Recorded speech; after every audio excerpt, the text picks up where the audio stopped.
खबरें जो आपको सीधे जोड़ती हैं हमसे, जिनका आपकी जिंदगी पर होता है सीधा असर। खबरों की वही तस्वीर, बिना बदले बिना डरे, जज्बा सच का लिए, सच दिखाते हैं। सूरत में नाडियाड बार एसोसिएशन के वकील मित्र हार्दिक भाई ए भट्ट पर गलत तरीके से मामला दर्ज किया गया है और उचित न्यायिक जांच की जा रही है और दोषियों के खिलाफ सख्त से सख्त कानूनी कार्रवाई की जा रही है। आज नाडियाड बार एसोसिएशन के सभी वकील मित्रों ने प्राधिकृत पुलिस अधीक्षक और प्राधिकृत कलेक्टर को एक लिखित आवेदन प्रस्तुत किया है। सूरत से नरेंद्र पटेल की रिपोर्ट। મજીદભાઈ, આજે તમે એસપી ઓફિસે આવ્યા હતા, શું કારણ છે, શું ઘટના છે?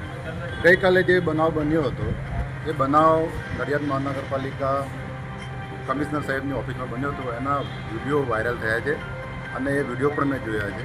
આ વિડીયોમાં મારા મિત્ર ગોકુલભાઈ શાહ અને મારા મિત્ર એડવોકેટ હાર્દિકભાઈ ભટ્ટ બંને કમિશનર સાહેબની ઓફિસમાં જે રજૂઆત કરતા હતા એ રજૂઆતમાં એમણે જે નડિયાદ નગરપાલિકામાં જે ભ્રષ્ટાચાર ચાલે છે એ બાબતની એ લોકો આરટીઆઈ પણ કરેલી છે, એ બાબતના જવાબ માંગતા હતા। તે દરમિયાન જે બનાવ બનેલા છે એ ખરેખર દુઃખદ છે।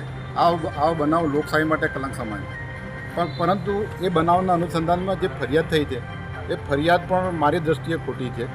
અને હું અત્યારે અમે જે એસપી સાહેબ પાસે જે આવેદનપત્ર આપવા આવ્યા છે એમાં એક જ માગણી કરી છે કે ભાઈ એસપી સાહેબ આ ફરિયાદના અનુસંધાનમાં તટસ્થ, સાચી અને યોગ્ય તપાસ કરે એ માત્ર આવેદનપત્ર આજે આપેલું છે।